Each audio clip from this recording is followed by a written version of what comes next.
and welcome to Big Talk, live from the nation's capital here in Abuja. My name is Edikat Michael. A pleasure to have you join us tonight as we continue to look at a different perspective to the political development stories and conversation here in Nigeria. Tonight, ahead of the 2027 general election, politicians are neck deep in various permutations proposing alliance talks and mobilizing some support across the country. Our tonight we'll be examining the calculations towards the realignment measures and coalition building in Nigeria. Do not also forget that the ruling party is not sleeping on guard. Its leaders are working assiduously to enlarge its cause by wooing opposition figures, particularly in the state and the national parliament, where we have also witnessed some PDP and Labour Party lawmakers defecting to the ruling party, citing the multiple crises in the opposition camps as their own justification. Tonight, we'll be looking at actions of the actors, the players, and politicians as well, ahead of the 2027 election. Najib Babalika, a Politburo member of the Alternatives, a public affairs analyst, and a policy consultant, joins us live here on the show tonight to review all of this matter. Thanks so much for joining us on the program. Thank you very much, Fabio. A lot has happened when we look at different developments from politicians. Earlier, we had defection of the former governor of Kaduna State, Nasir El-Rufai, to SDP. I recall the last time you were here, there was that gathering. We had alternative in present. And all of that, even El-Rufai at that time, even when they said, no, it wasn't about politics, it wasn't about the conversation about defection.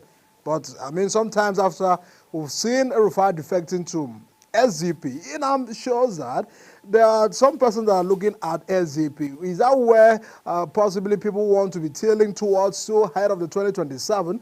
Or do you feel that that is still an alternative conversation that is birthing so far? Thank you very much. Good evening, Nigerians. It is very important to note that all these political alignments and realignments we're seeing is owing to the fact that this administration is not performing credibly in its responsibility to dispense good governance to Nigerians. Sometimes last month, Madam Nasir El-Rufai, Major Hamza Al-Mustafa, Shehu Shouni, Shehu Baba met at the National Secretariat of the SDP in order to discuss how we can come together and build a credible opposition. And we've seen Alhaji Atiku Abubakar, Rotimi Amechi have also been having consultations across, especially also His Excellency Peter Obi. All of this conversation is in the need to come together and build a credible opposition. Segun Shomi is a leader of the People's Democratic Party in the country, a very, very big voice in the country, and he has been going all around meeting leaders like Olusegun Obasanjo, Babatunde Raji Fashola, Tunde Bakari, all of these leaders, we have been talking to them. And essentially now, we are all agreeing from one step to the other that there must be a consensus building that will birth a candidate. But one issue that has remained poignant to this development is the fact that Alhaji Atiku Abubakar has remained a candidate, well-revered, respected elder statesman that looks apparently clear that he also wants to contest. Nigerians watch with keen interest when Malam Nasir El-Rufai came on Arise Prime Time television interview with Charles Anioglu, and he made a statement that he is supporting a candidate from the south, and that candidate is not Asiwaju Bola Ahmed Tinubu. And that's why if you look at the SDP now, the SDP has a national chairman that is from the north, Alhaji Shehu Gaba, which automatically gives the candidacy of the party to the southern part of the country. So the SDP already, there is no contradiction that the SDP is looking at the southern candidate. Prince Adewale, the former presidential candidate of the party. From the Southwest. From the Southwest. We met him. Very intelligent. He understands the issues of the country very well.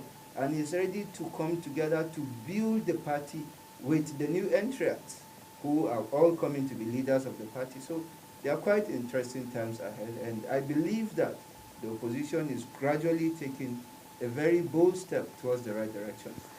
At the moment where PDP, Labour Party were in disarray, some persons were really concerned about all of that, even pointing fingers to the silence of Atiku Abubakar, that he's only preparing for the next election, but he's not actively getting himself involved. Do you feel that he has a role for the formation of a stronger opposition to hold government of President Bola Ahmed Tinubu accountable in terms of engaging on the policies of government and constructively engaging the leadership so far in the country? Because if we look at 2027 conversations, some Nigerians are bothered about what is happening today, what are the policies, and are the opposition doing what they ought to do? So the voices of these persons matters a lot. Do you feel that Atiku Abubakar, the former presidential candidate of PDP, has a role in all of this? Well, of course, he does have a significant role. You know, you agree with me. In the Southern presidency, if you have interaction with him, does it look that he believes that PDP may still throw it open again as they did in 2023? Because some person said the effect of that decision of the party as at that time is what has caused the dispute within the party. That's right. The conversation about having a Southern candidate to run in 2027 was the same conversation that happened in 2023, that after Buhari's 8 years in office, it was expected that a Southern candidate will be supported, which it was Malam Nasir El-Rufai in the APC, within the Northern Governors Forum, that made sure he gave his all. He actually canvassed the support of his colleague governors, you know, within the Northern Zone, and made sure that Asiwaju Bola Ahmed Tinubu got that ticket. Whereas in the People's Democratic Party, while Nyesom Ezonwo-Wike was fighting for a Southern candidate to be the flag bearer of the party, Atiku still presented himself against the zoning formula of the party. Many people will have their interpretation of what this is all about, but it was still that, even though at that particular time, Atiku was eligible to contest because the party set up a committee, the PDP set up a committee that will determine where they are going to zone their presidency, and they left it open. And that gave the former vice president the advantage and the opportunity to contest, and which he did, and got the party's ticket. But back to your question, after he contested the presidency and lost, he didn't stay and invest in the rebuilding or the sustaining of the political party. And at various times, Wike has always been the financier and the sustainable leader that actually put in resources that mobilize the party. Then Atiku comes and take the ticket. So with all of this, you know, it has placed Atiku on a pedestal that now he has to answer a question whether or not he will back a Southern candidate in 2027 and make the opposition strong and bold, or the question will linger whether or not is the turn of the South to run, or Atiku can still run from the North if he actually insists he is going to run, but it's going to divide the opposition in no small measure, because I can tell you that in the opposition, there are very powerful blocs, very powerful stakeholders of note that do not agree that the North should go. So if we cannot solve that, if Atiku as the face of opposition, together with Peter Obi, together with Malam Nasir El-Rufai, which they are the three musketeers of the moment now, if they cannot solve that, the three of them, then we'll have a lot on our hands. Because a lot of persons are saying that it's practically impossible for all of these opposition leaders to come together, that they all want to be the leader at their respective parties or spheres, the failure for all of them to come together will still amount to nothing, to unseat President Tinubu. Do you feel so? I don't think so. I feel every election is a bespoke conversation. It's just like you're going to your tailor. You are being measured every time. So your measurements change. The data, the assumptions, the results of the last election are going to be completely different in 2027. In the last election, we have about 80 million registered voters and about 30 million registered voters turn out to vote. In 2027, we will have about 112 million registered voters, and of course, the numbers are going to change dramatically. So all of this calculation shows that today, Nigerians more than ever feel the effect of government, feel the effect of government policies, feel and understand the body language of what government and governance is all about, because Nigerians do not enjoy the benefits of government. Nigerians today have continued to witness a decline, standard of living, a declining infrastructure, and a declining state of, brotherhood, of nationhood. The nation is in turmoil more than it has ever been before. And this is a psychological trauma the country has found itself of bad leadership, that we must come together, and without this bad leadership, Nigerians are going to make credible decisions for themselves. But if we are going to curb voter apathy in this country, we must make political party as the fulcrum of this democracy very, very important for every citizen to have a membership and belong to whatever political party they want. If citizens don't have a stake in political parties, if citizens don't belong to one political party or the other, then we cannot have the conversation essentially to curb voter apathy. We belong to all one alma mater or alumnus or the other. You belong to an alumnus from a university you recognize, you belong to a church. As a Muslim, you belong to a particular group, maybe you are in the Izala or in the Tariqa. Nigerians have to belong to political parties. If we don't belong to political parties, we are just citizens. But do we have political parties? Some people will say what we have are just platforms. We don't. If you say we do have political parties not run on ideologies, I will agree. But we have political parties that can be reformed, that can be revived, that Nigerians can choose to place their relationship with. Are really having the interest of the nation at heart, because some person will feel that politicians just come together to grab power, run with it, just for their own personal interest. For instance, what happened within that 2014 that birthed APC, some person said it was just the coming together of the same politician, but with another platform, just to get power, just as they did in 2015, and they repeated in 2019 and also 2023 APC. That if all of this opposition, the likes of Nasir Rufai, Atiku, Amechi, and all of those politicians, non-politicians, not new babies in the politics, come together again, that is just about grabbing power and running with it, not just for Nigerians. I don't think so, Michael. Look at the credibility of the people you mentioned. Malam Nasir Rufai, former DG of BPE, former Minister of Federal Capital Territory, two-time governor of Kaduna State. He has excelled in wherever position he has found himself.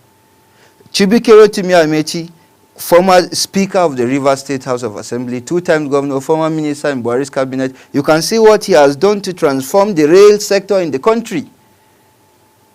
So there are big wigs there you are talking about. Peter Obi, you are talking about, he has excelled in this country in no small measure. He has shown that if given the chance, he will cut waste and cut the reckless spending of governance. There will be sincerity. So all of these people, all of them cannot be present at the same time. So that is why the consensus But building they are is going. speaking their voices about getting this country or just because they are angry about They are not. being, It's not not being about part angry. of the government. No. Like Nasser Rufai That's not was true. nominated That's to not be true. a minister, That's not but true. lost out during the screening. Some Yes. APC are saying that he's carrying over the anger of that ministerial loss towards criticizing the government. Tell me- Had he was in the cabinet, tell- he wouldn't have been speaking to them. Tell me one person in the APC that has contributed more to the election of President Bola Ahmed Tinubu than Nasir El-Rufai. Tell me one person. But if he was in the cabinet, would have he been speaking to them? When we talk about power, power is not winner take it all. When President Tinubu was elected, don't forget, the APC itself is a conglomeration of different political parties, the CPC, the ANPP, the ABGA faction, ACN. the new PDP, and the ACN. These political parties came together and gave birth to the APC. And it is what took Buhari, who has been getting 12 million votes consistently from the north, without popular support from the south. The Southern Alliance now made him get the votes and won the presidency, which he spent 2 terms in office. Tinubu has taken the same vehicle to office, and that vehicle that has taken him to office, he has dismantled it. Today, the CPC camp has pulled away from the party. The ANPP camp are gradually scheming to pull away from the party. The ABGA camp are not recognized.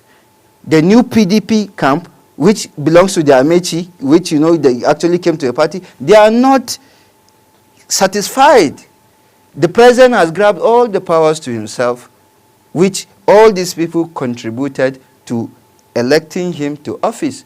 Of course, there are interests that must be protected, especially in the sharing of appointment, in the picking up of important policies to run government, which the president has taken all these responsibilities to himself without consultation. When last did the neck of the party met? Until eyebrows were raised in the media a lot, you know, before the neck of the party met. The president has been just there. The vice president has been completely sidelined. Sheikh Tinubu is running all over the country, sharing rice in the north and sharing other forms of different palliatives in the south. Is that how to run the country? Come on, Michael.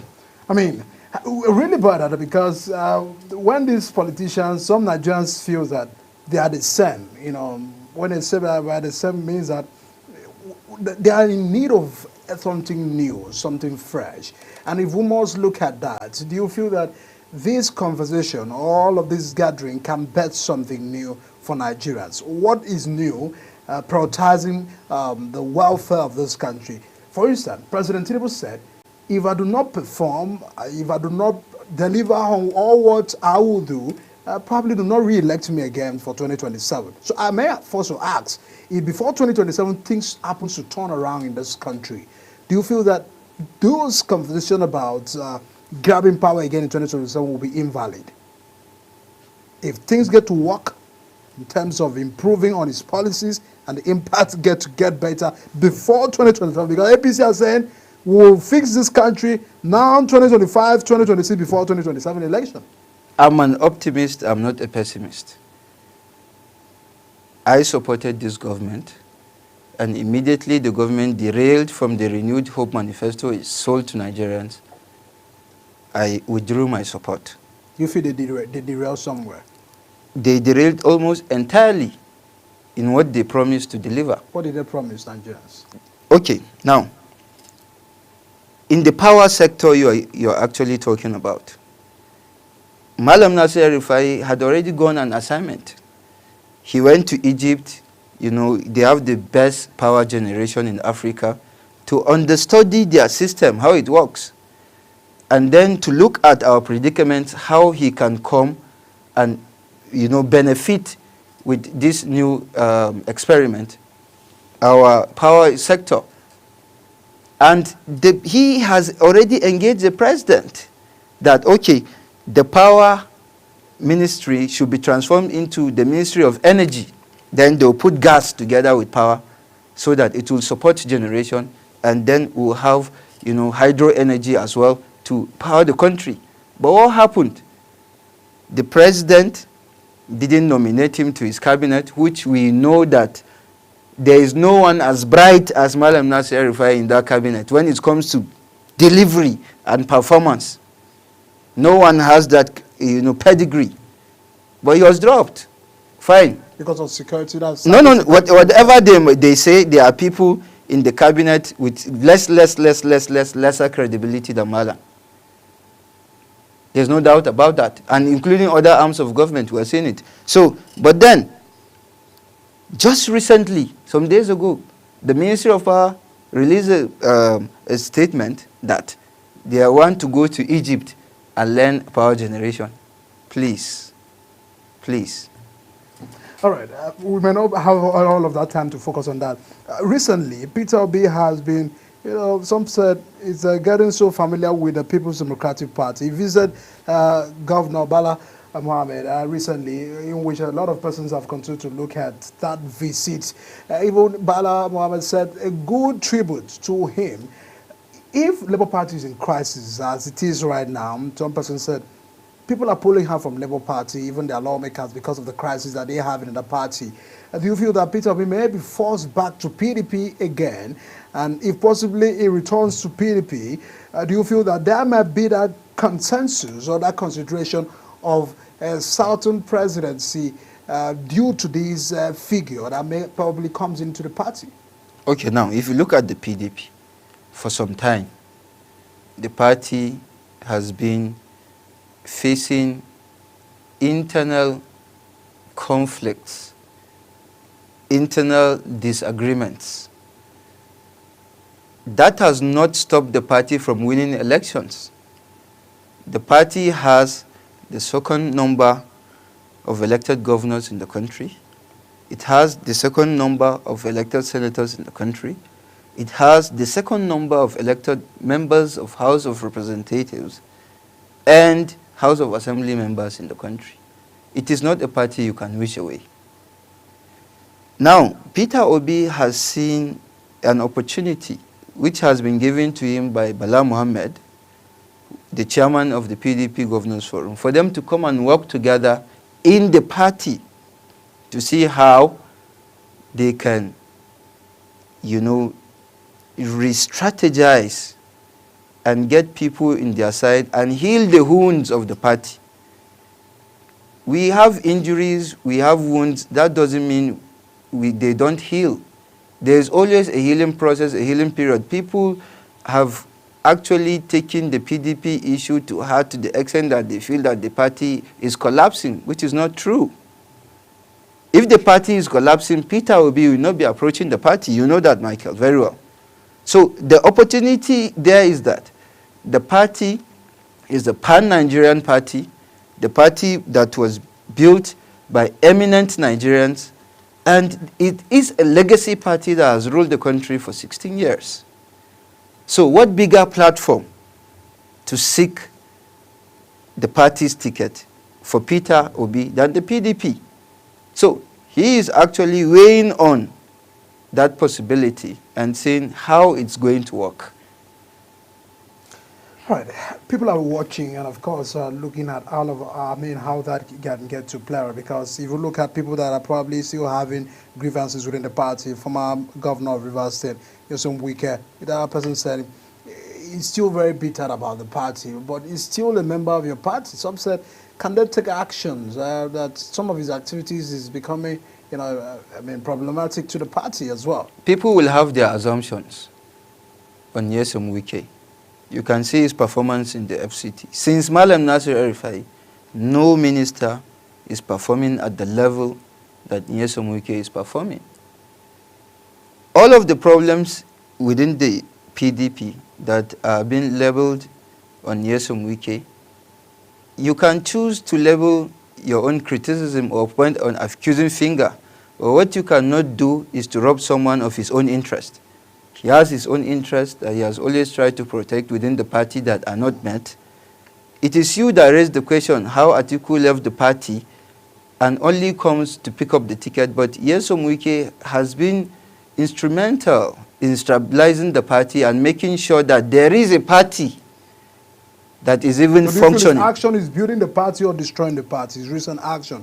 You can choose to weigh his action however you can. This is someone, people sometimes limit the scope of Wike's influence within the party. It's not just in Rivers State. Wike controls the structure of the party in so many other states of the country. By paying attention to what their delegates want, by paying attention to how the party is even functioning in the state, while others are not doing the same until when it comes to the convention.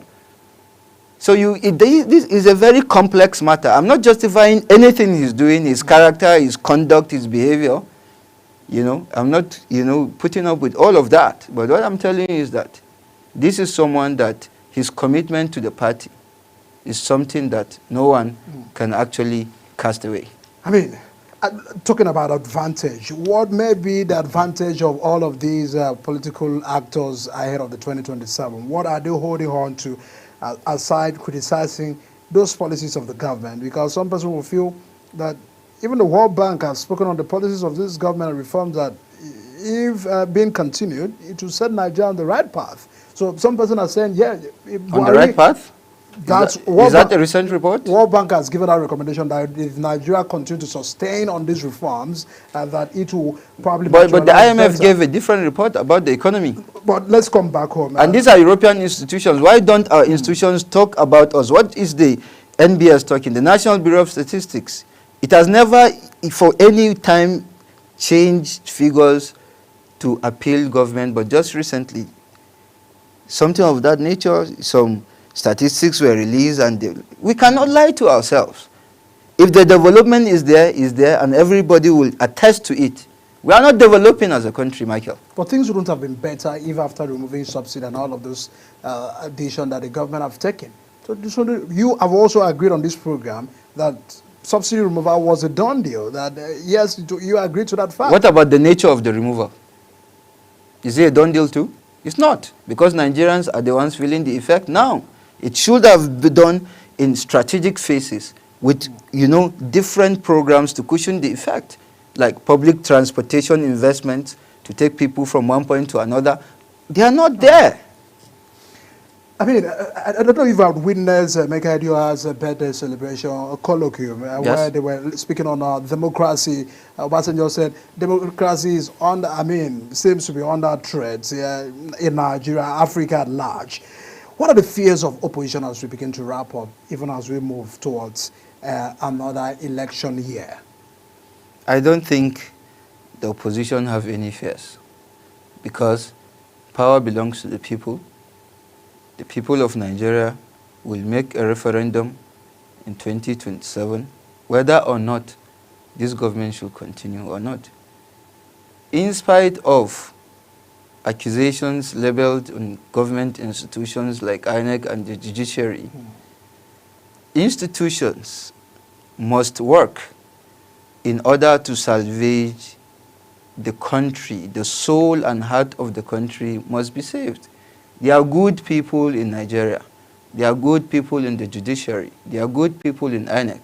And I believe that if the goodness in us comes out, if we can be our brothers' keepers once again and look at how Abuja as the federal capital territory has become an internally displaced person center in the country, you can see that there's enough hunger, there's strife, there's poverty in the land, and we must make a decision, which is collective, to support a candidate that will take Nigeria out of this quagmire.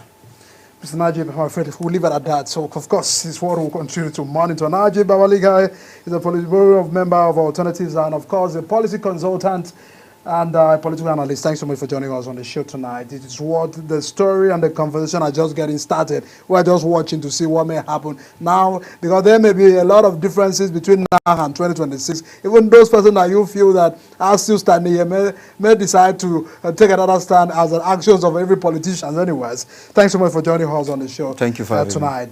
Everyone, we are not stopping down the conversation, and of course that's just the politics, but we'll be turning attention to the brutal event in Uromi that led to the unfortunate death of about 16 persons. That's said to be hunters. That, of course, their lives were ambushed, mobbed, and led to a lot of sad stories that is coming. And some persons are describing that to be an injustice to the 16 persons. But what more can we have on that issues? How we manage issues of security more in the country is what we'll be looking at after this break. Please stay with us, everyone. We'll be right back.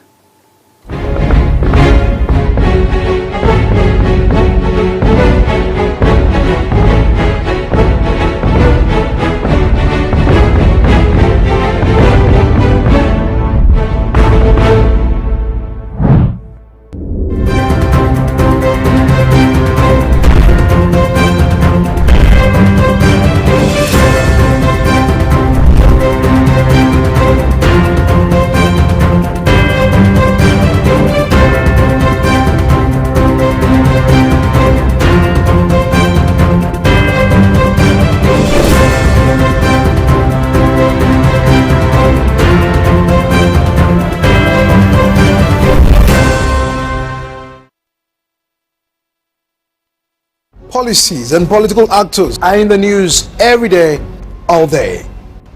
And on our part, we guide you through the noise and get you to the hearts of the matter.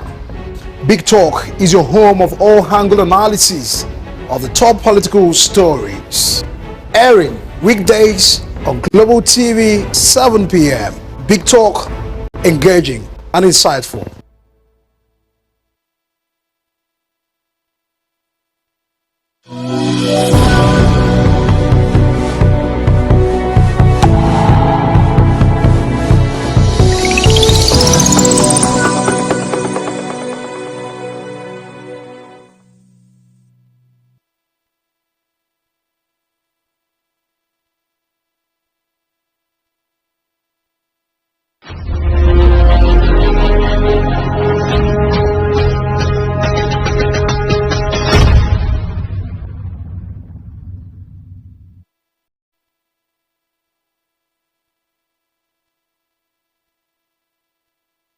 Policies and political actors are in the news every day, all day.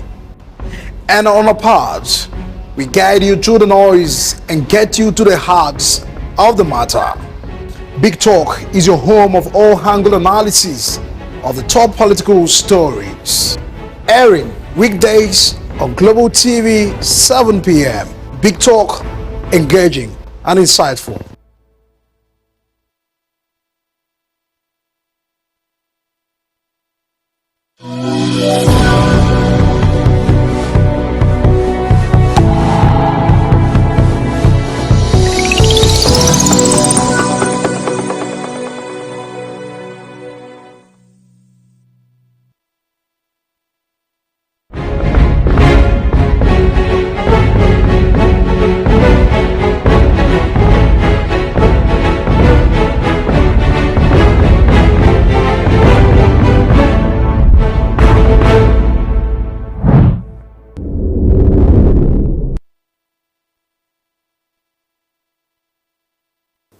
"16 persons said to be hunters were alive, unfortunately, were cut short at Uromi in Edo State. A lot of concerns about that. The victims who said, of course, report has it that they were Hausa hunters, were traveling from Port Harcourt to Kano for the Eid celebration, where they were intercepted around 1:30 p.m. by a member of Edo State Security Corps and local vigilantes. They not only killed them, they of course killed the dogs they were with. Their den guns, the traditional use for hunting in the northern Nigeria, were also mistaken for a security threat. And joining us is a senior security expert and of course the public affairs analyst Jonathan Onoja. Thanks so much for joining us, even with that very quick notice. We appreciate your time tonight. Thank you so much, Mike. It's my pleasure. Yes, it's a situation right there. Hunters moving from River State. Probably you may say they boarded the vehicle from Port Harcourt, travel about 4 or 5 hours passing through Edo State. But unfortunately, they were said to be, they said kidnappers. They have given a lot of illustration. What is your general view about that mob situation? Do you feel that this was about intelligence report? Because those that are coming out to say that community or that area have been prone to a lot of attacks, and probably this may instigated the vigilante to take an action. What happens to jungle justice? How can this situation be managed if people's life, about 16 of them were lost just like that?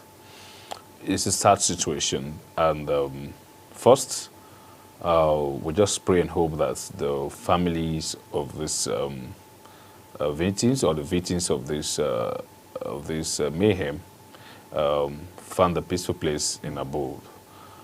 First and foremost, there should be orderliness in a place, and it also undermines our national security, the intelligence in place. Fortunately, the situation is pitiable. The deed has been done, but going forward, I think I need to advise our local vigilantes, because there's always, even in the Nigerian army, there's always a role of engagement. These contacts were not caught perhaps in the night, perpetrating any kind of evil. If they're found in the forest, there should be a way of apprehension, there should be appropriate quarters for reports, and there should be investigation. I think it should be the outcome of this investigation that perhaps we expect the Nigerian police, who are saddled with the responsibilities of policing day-to-day lives and all of that, to have, furnished the local government, the vigilantes, even including the chiefs, the traditional rulers, the report, the intelligence report, their investigation, the outcomes of their investigations. No matter what has happened in the past, does not warrant the killings of these 16 persons. No matter the situations, no matter how tense the area is, it calls for more intensified intelligence and adequate and appropriate intelligence. When people who do not, and that's why the former Inspector General of Police came and said he disbanded the formations of all the vigilantes. I think it's on actions like this, because they take actions without the rational considerations of how things ought to be. And because of the lack of trainings that they also have, is the reason why the police inspector general over the times have said the formations of all vigilantes should be disbanded. And I also wish that our police presence were there, because I know if they were there, what happened wouldn't have happened. We've seen where even broad daylight criminals are arrested, and either they are caught in the act, they are brought before the police, and police in a way we're able to rescue them for more investigation. Not because the police enjoys, settling with these criminals, but they believe that no one is saddled with the responsibility of taking lives. And that's why they say, first and foremost, they have the right to protect the lives or properties of everybody, including those that are also caught in the act. They also have the right to protect their right first.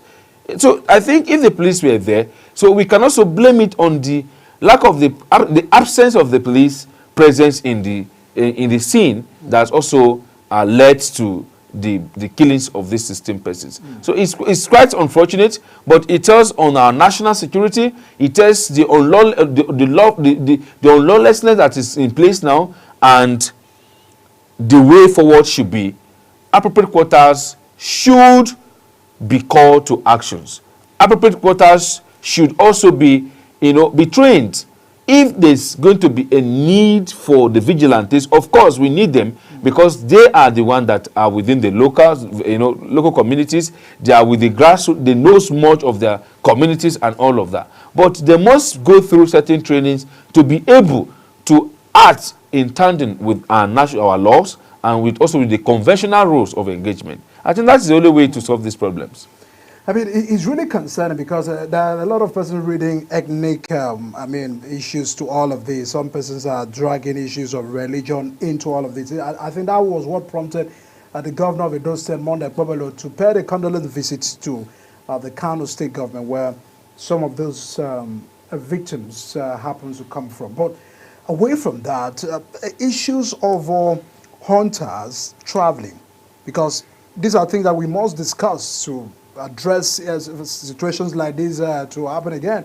If they had moved from Port Harcourt, at there no point did they meet with a checkpoint where good security, like the police or the Nigerian army, were able to be, probably confront with them and probably have some of these checks? Because if you say local guns and some of the things that they carried were a threat to, the peace of the states, these are the things that probably the security agencies from Port Harcourt, Rivers State, wherever part of the Port Harcourt, Rivers State they came from, would have comprehended.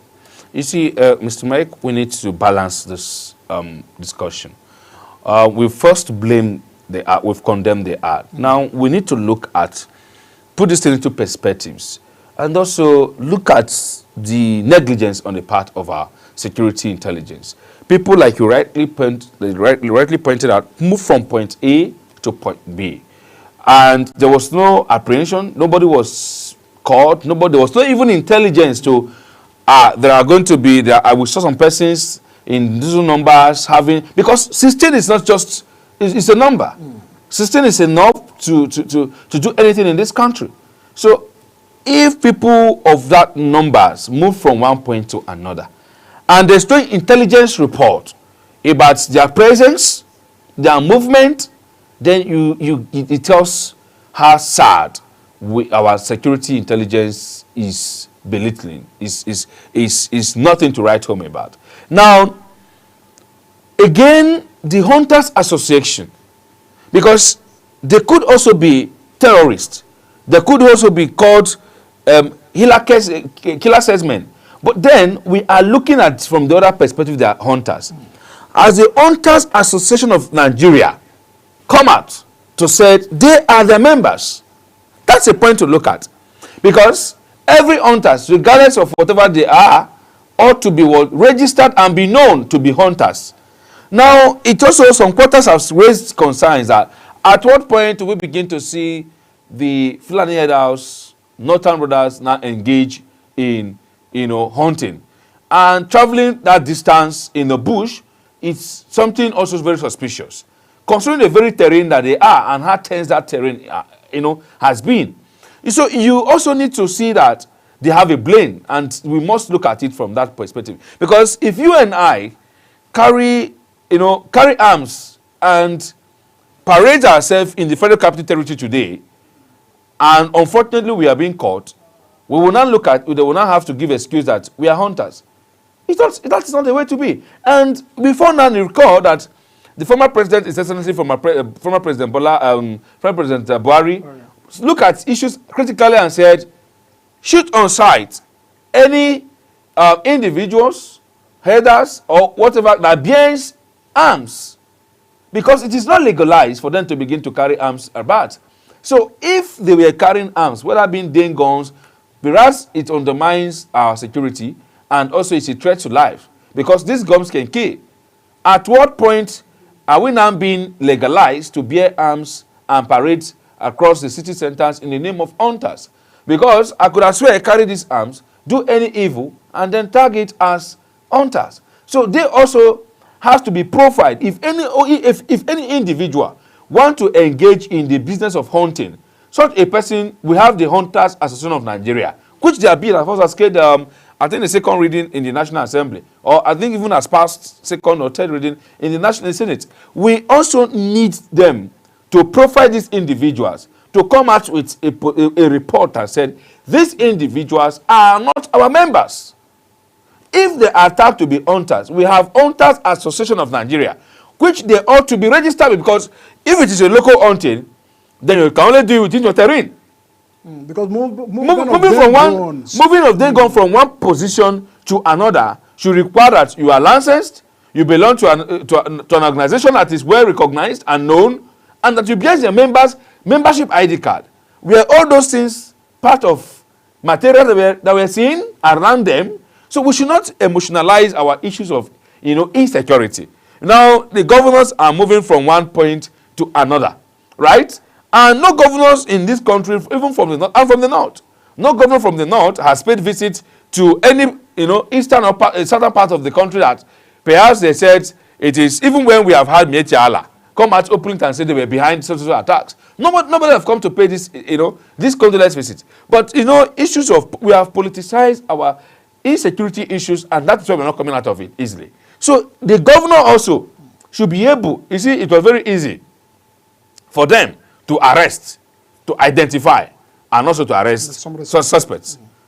Now we've been having issues of insecurity across the state, and we've not been able to even arrest one single suspect, right? So if there's a will for us to handle those situations, it then means we can. Not because they are indigents of Edo State. No, it then means that we can. But the will is not there because of political issues. So we should not politicize our insecurity issues. If those issues are profiled and they have arrived at a point, yes, they are hunters, they are known, they have an association membership, they are licensed, they can move these arms from one point to another, then that point, you can now say these people are hunters. While we condemn the act, it does not say the people are innocent of the act, right? We are only condemning these actions, this jungle justice. That is not to say that taking laws into your hands. Exactly. That's not to say that these guys are innocent yet. They're not innocent yet until proven otherwise. That's why I've laid the foundations for areas where they can be proven, innocent. If not so, they remain they remain suspects that were actually unfortunate to meet the loopholes that day. I mean, it's a very sad situation, and of course, even when both parties, like the governor of Kano State and Edo State, were in talks about the issues surrounding all of that. I mean, there are a lot of concern about some of the victims, or of course, some families are raising questions about that. And that visit also, where Governor Yusuf was calling on the Edo State government to ensure that all suspects were prosecuted. He also urged federal government to identities of those arrested over the killings and demanded that the Edo State government compensate the families of the deceased. Would that resolve the situation? Because there were a lot of threat that some quarters of the north were saying we'll retaliate that action or the killing of some of our brothers within Edo State. So there were a lot of those threats coming in. How can this be put to rest? You also, just days after this incident in Uromi, I don't know if you see the social media, I called some friends across around there, the burning of some buses, of a bus that contained some passengers allegedly to be, the Igbo brothers and all of that. If this thing continues, what we are going to have is a state of anarchy. Very ungoverned country, because if it is happening today in Edo State, and some porters are saying compensators, people also begin to make reference in the future why the issues of compensation has not been effectively managed by even the federal government. Are you me? We are talking about compensation today. Don't forget, there are a series of incidents that have happened in this country, counting from Lagos State, counting from even the Abuja-Kaduna train attack. And we talked about issues of compensations, that even the federal government themselves cannot be able to fulfill their promise. I just cited these examples. There are so many other issues surrounding issues of compensation that the federal government has not been able to fulfill. What ordinarily should be done is the prosecution of those that are involved in this act. And nothing more. The act has been done. The deed has been done. We cannot go and redo what has been done by bringing them back to life. What I mean is that bringing these people back to life.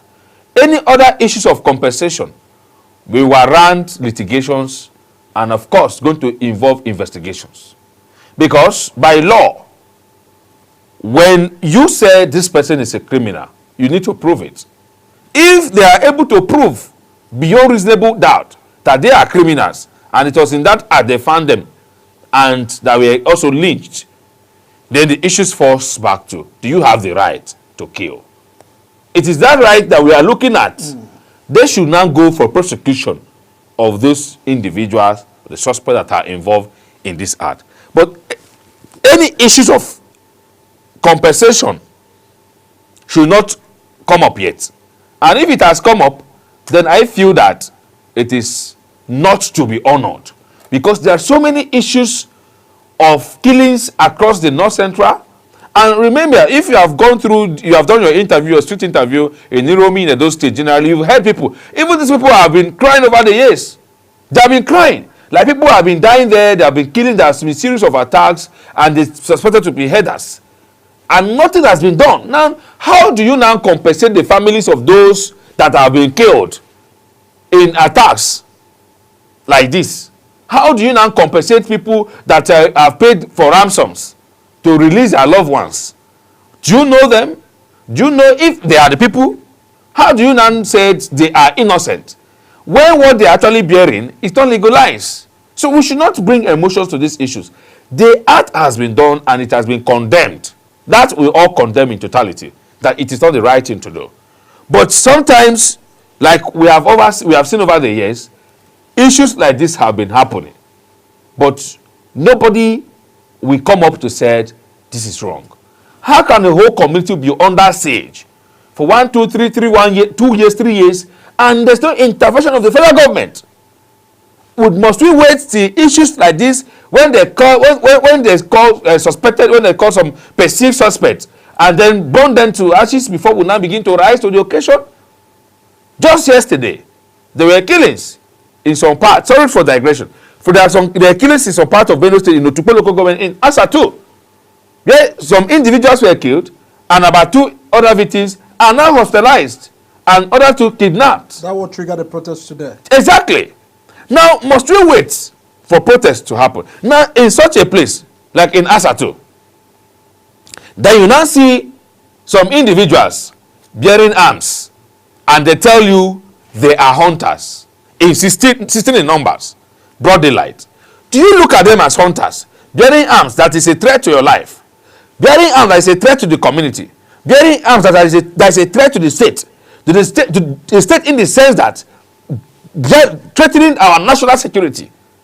Individuals that are not wearing any police uniforms, not any kind of uniforms, they are not carrying any tag, just mercy, they are hunters, and you let them go with the burning in the state today, with the burning and the pains in the local government. So this is the issues. Well, jungle justice is not the word. But jungle justice, we are saying, is not the word. But we are saying that it is better we are being proactive by being reactive. The government is reactive in the sense that with what has been happening over there, if the government has taken over the state, taken over the local government by way of protecting the people as against this infiltration, things like this wouldn't have happened, because the police who are saddled with the responsibilities of the protection of lives and property, with the daily policing of our people, if they were present in the place, if they are actually present, if there's a presence of security operatives and trained security, conventional security operatives in that place, of course you know that they would have arrested, they would have also paraded, and they would have also investigated.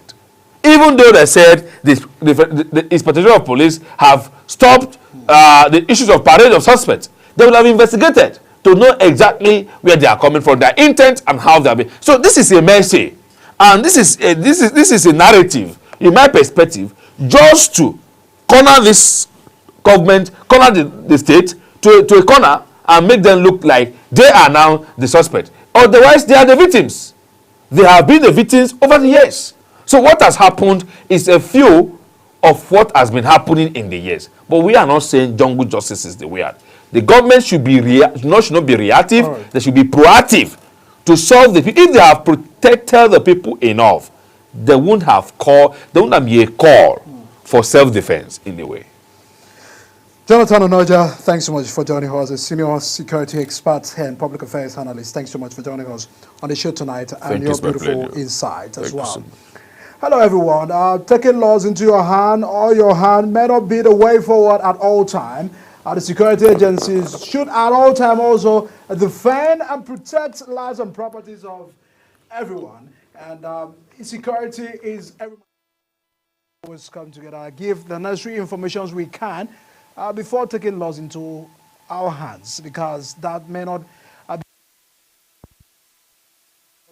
be is highly condemnable. And of course, we also join voices to ensure that all, suspects are prosecuted and matters of these natures are managed better, just to probably avoid future occurrences of this situation.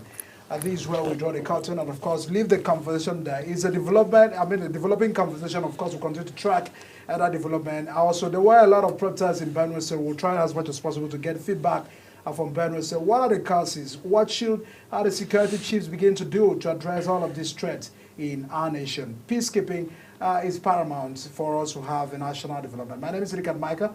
Thanks so much for joining us on the program Big Talk tonight. See you again.